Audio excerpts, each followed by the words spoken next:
Olá, floratas! Sejam bem-vindas, queridas. E os garbosos também, sejam bem-vindos. Eu gostaria hoje de compartilhar com você algo bem interessante. Sendo que antes eu estava pensando, né? A gente fala assim, fim de semana. Não sei se o fim de semana a gente coloca ele como a sexta-feira, só o sábado. Mas hoje, quinta-feira, é um bom dia para se fazer algumas mudanças, algumas liberações. Eu até anotei assim, que quinta-feira é um ótimo dia para liberar as emoções, os sentimentos de coisas que não nos pertencem. E isso veio muito assim ao meu coração quando eu li um texto que nós não vamos ler porque ele é longo, mas você vai poder ler depois, que se encontra em 1 Samuel, o capítulo 4, do versículo 1 ao versículo 18. Então vamos fazer um pequeno resumo sobre o que estava acontecendo ali? Bom, Israel tinha um vizinho bem cômodo, que eram os filisteus. E se você for lendo o Velho Testamento, você vai ver diversos momentos de conflito entre eles, de guerras, e algumas vezes um ganhava, da outra vez era outro. Eu sinceramente nem sei quantas vezes houve vitória para o povo de Deus em referência aos filisteus, não sei. Mas esse texto em especial, ele está falando de uma derrota que Israel teve, que foi marcante na história deles. E nessa batalha que eles tiveram, os filisteus venceram, houve uma média de 30 mil homens do povo hebreu sendo morto, né, nessa batalha. E até aí, de repente, ruim, triste, vergonhoso, mas só que tinha uma coisa ali que foi muito sério. Por uma atitude talvez impensada, o povo já vinha tendo algumas perdas e achou melhor levar a Arca da Aliança. O que era a Arca da Aliança? A Arca da Aliança era uma arca, né, que Deus deu todo o formato de como ela deveria ser feita. Dentro tinha os 10 mandamentos, as tábuas da lei, que o próprio Deus escreveu e entregou para Moisés para levar para o povo. E mais algumas coisas, e essas coisas que tinham ali, era a representação da presença de Deus no meio do povo. Perder aquela arca, ainda por um povo inimigo, para o povo israelita era uma coisa assim pavorosa, né? E realmente algumas coisas aconteceram. Na época eles ainda não tinham reis, eles eram governados por um juiz. E nesse caso aí foi o último juiz, porque logo mais à frente eles pedem um rei e aí começa toda a história dos reis de Israel.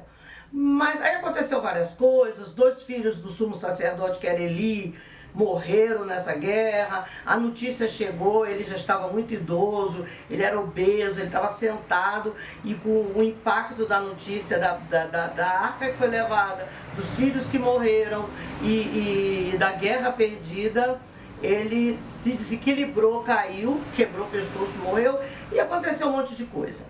Mas eu gostaria de chamar, o que me chamou a atenção, você lendo lá o texto você vai ver, é que os filisteus levaram aquela arca. Eles sabiam que aquilo ali era muito importante e levaram aquela arca, e por incrível que pareça, a arca só ficou 7 dias com eles. Na realidade, ela levou 20 ou mais de 20 anos para voltar para o local original dela, lá em Jerusalém. Ela ficou só 7 dias, mas em 7 dias foi um desastre para os filisteus.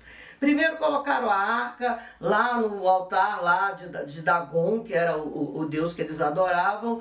No dia seguinte, Dagon amanheceu misteriosamente caído de bruço na frente da arca. Quem derrubou aquela estátua? Levantaram, colocaram de novo. No outro dia, chegou lá, além de ter caído, ainda espatifou, separou as mãos, acho que a cabeça.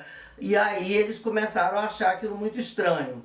E aí depois ainda veio uma praga de ratos que invadiu lá o povo dos filisteus, mais úlceras que estouraram no corpo dos homens, então morte e tudo. Eles viram que não era uma boa ficar com aquilo ali. E aí fizeram um procedimento, mandaram a arca de volta para uma cidade que fica, já pertencia a Israel, mas muito próximo a eles, né? E ainda botaram uns presentes lá, uns tumores de ouro, uns ratos de ouro, como que se fosse assim, nos desculpa, vai, e eu não quero esse problema comigo.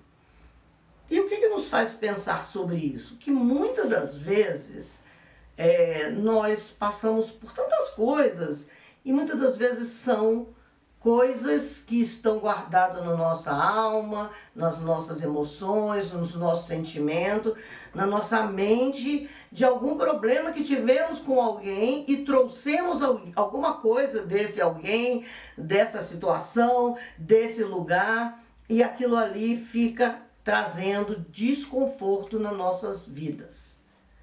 Muitas das vezes guardamos coisas que não nos pertencem. E nós precisamos aprender a liberar esses sentimentos, essas coisas. E muitas das vezes isso depende de um perdão. Falar de perdão é muito complicado, porque a gente só pensa assim, quem nos feriu é que tem que vir e pedir perdão. Mas muitas das vezes, nós, os feridos, precisamos aprender a liberar perdão. Eu acho que existe uma grande diferença entre pedir perdão, olha, você me perdoa porque eu te falei aquilo que te ofendeu, que te magoou, você me perdoa porque eu tomei uma atitude errada com você, mas muitas das vezes essa pessoa não vai fazer isso, aí já é um problema dela com Deus, mas você também está lá carregando um defunto nas suas costas. Então a melhor coisa que nós temos a fazer é liberarmos perdão. Que na realidade foi o que os filisteus fizeram.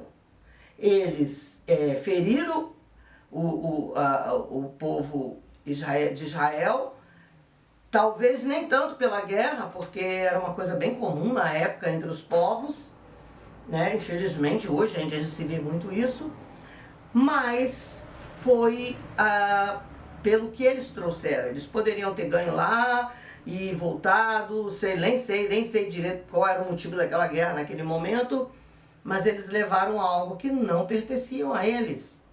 E aquilo que eles levaram que não pertenciam a eles, fizeram uma bagaça, uma confusão por 7 dias, foram só 7 dias, mas ficou marcado para eles e eles tiveram o entendimento e a maneira até deles pedirem desculpa. Eles, juntamente com a arca na devolução, eles fizeram algumas coisas, colocaram algumas coisas de ouro, pedras, né, simbolizando até aquilo que aconteceu com eles, e mandou de volta.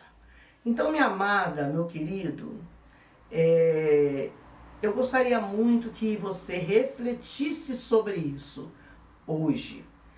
Hoje é quinta-feira, é um bom dia para se liberar, fazer uma limpeza nos guarda-roupas, nas geladeiras, nas gavetas, nos tapetes da nossa alma.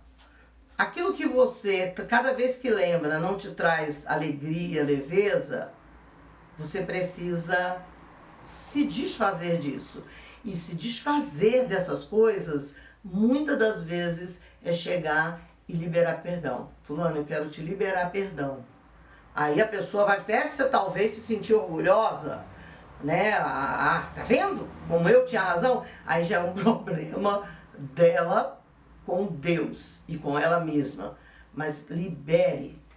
Abra mão de coisas, de sentimentos, muitas das vezes de mágoas, de frustrações e decepções, que situações, que pessoas causaram na tua vida.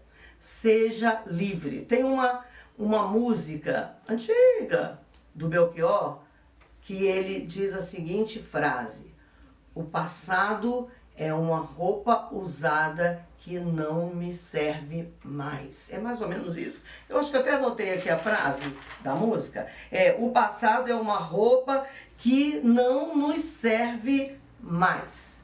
Então, libera esse sentimento, libera essa prisão no teu corpo, na tua alma, porque olha, tenha certeza, o que fere a nossa alma acaba aparecendo no corpo.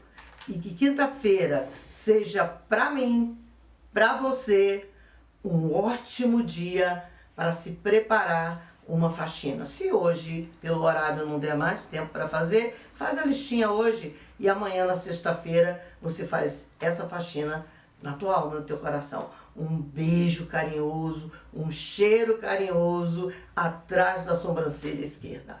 Beijo.